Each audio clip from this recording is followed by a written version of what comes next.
نماز پڑھتا ہے۔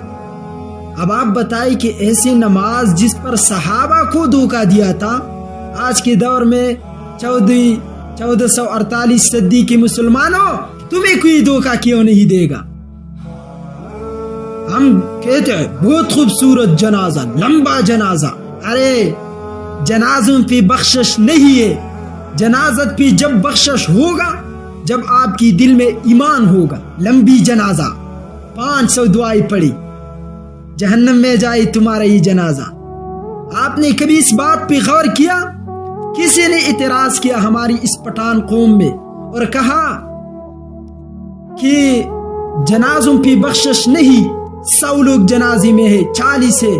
میں نے کہا ہے، لیکن اس شخص کا جس کی دل میں ایمان ہو، جس کی دل میں ایمان نہ ہو، کروڑوں لوگ اس کے جنازے پہ کھڑے ہو جائے پھر بھی بخشش نہیں ملے گا۔ اگر بخشش ملنا ہے تو کیسے ملنا ہے؟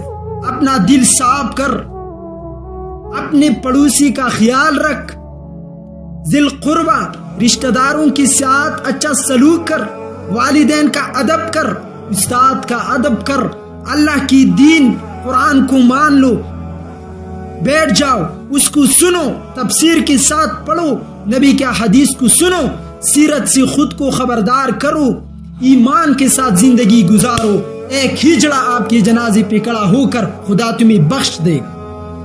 لیکن اگر دل میں ایمان نہیں تو مولوی صاحب 500 دعائیں پڑھ کر پھر بھی بخشش نہیں ہوگا۔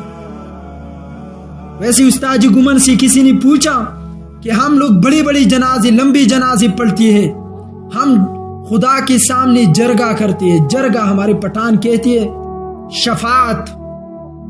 ارے بھائی، امام ابو حنیفہ کہتا ہے ہم جنازے کی پیچھے اس لیے جا رہی ہے ہم مہمان رخصت کرتے ہیں۔ امام شافعی کہتا ہے ہم جنازے کے سامنے اس لیے جا رہی ہے کہ ہم شفاعت کے لیے جا رہی ہے۔ میں کہتا ہوں دونوں ائمہ نے ٹھیک کہا، ہم سامنے بھی جاتی ہے پیچھے بھی جاتی ہے، لیکن وہ کون ہوگا؟ من ذا الذی یشفع عنده الا باذنہ، خدا کی اجازت کے بغیر کون شفاعت کرے گا؟ یہاں تو حرام خور بھی آیا، شرابی بھی آیا، یہاں تو خواجہ سرا والا بھی آیا، یہاں پر رذیل بھی آیا، یہاں پر ظلم کرنے والا بھی آیا۔ ان کو قیامت میں اپنے شفاعت کا اجازت ملے گا؟ کبھی نہیں۔ ہم کہتے ہیں خدا مہمان ہم نے رخصت کیا، بخشنا تیرا کام ہے۔ تو سب سے لازمی بات یہی ہے کہ آپ بڑے جنازے گمن صاحب نے کہا پڑھتی ہے، آپ کی شفاعت میں طاقت نہیں ہے، ہمارا ایک شفاعت انشاءاللہ خدا کے پاس جائے گا۔ کیوں؟ عقیدہ بھی ٹھیک، مسئلہ بھی ٹھیک، نہ ہم خوارج، نہ ہم بزدل، نہ فسادی۔ اس وجہ سے نہ فساد کرنا ہے، عقیدہ ٹھیک کر لو اور دین پر عمل کرو، پھر تمہارے جنازے پہ ایک شخص بھی کھڑا نہ ہو، خدا تجھے بخش دے گا۔ ویسے اس پر بہت زیادہ دلائل ہے لیکن میں ابھی ذکر نہیں کرتا۔ تو رسول اللہ علیہ السلام نے تلوار کو لے کر اپنے پاس رکھا، علی سامنے آیا، انا الذی سمیتنی امی حیدرا، میری اماں نے میرا نام حیدر رکھا اور میری نبی نے میرا نام علی رکھا، تو میں ہر میدان میں اونچا جاؤں گا، بلند مرتبے پر جاؤں گا۔ علی سامنے آیا اور کہا اللہ کے نبی تلوار مجھے دو، میں ان کا سر اڑا دوں گا۔ رسول اللہ علیہ السلام نے کہا علی تلوار لے لو، لیکن جب آپ مسجد میں جائیں گے وہ دوسرے دروازے سے مسجد سے گیا ہوگا۔ تو علی مسجد کے اندر گیا، واپس آیا، یا رسول اللہ وہ مسجد میں نہیں ہے۔ رسول اللہ نے کہا میں نے آپ سے کہا تھا کہ وہ مسجد میں نہیں ہوگا جب آپ جائیں گے۔ اللہ کے نبی نے صحابہ سے کہا جاؤ راستے میں پکڑو، میرے سامنے لے کر آؤ اس کو۔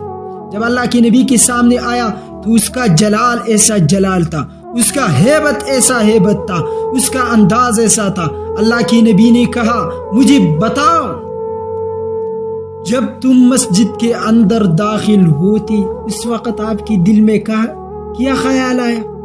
جب آپ مسجد کے اندر داخل ہوتے اس وقت آپ کی دل میں کیا خیال آیا؟ انہوں نے جھوٹ نہیں بولا، اللہ کے نبی جب میں مسجد کے اندر داخل ہوتا آپ آپ کے ساتھ آپ کے صحابہ تھے، میری دل میں ایک خیال آیا، ایک خیال میرے دل میں آیا کہ زمین پر اس وقت مجھ سے بہتر کوئی نہیں ہے۔ اچھا، جب یہ بات کیا ایک صحابی دوسرے سے سامنے آتا ہے، ایک دوسرے سے پہل کرتے ہیں، تلوار دو اللہ کے نبی تاکہ ہم اس کا سر اڑا دیں۔ اللہ کے نبی نے پھر یہی الفاظ کہی کہ چھوڑ دو اب اس کو، اب ان کو چھوڑ دو، لوگ پھر میری دین میں نہیں آئیں گے اور یہی بولیں گے کہ اپنے دوستوں کو جو نماز پڑھتے ہیں، جہاد پہ جاتے ہیں، ان کو نہیں چھوڑتے تو ہم کیوں چھوڑیں گے۔ تو اس وجہ سے یہ دو واقعات جو ذوالخویل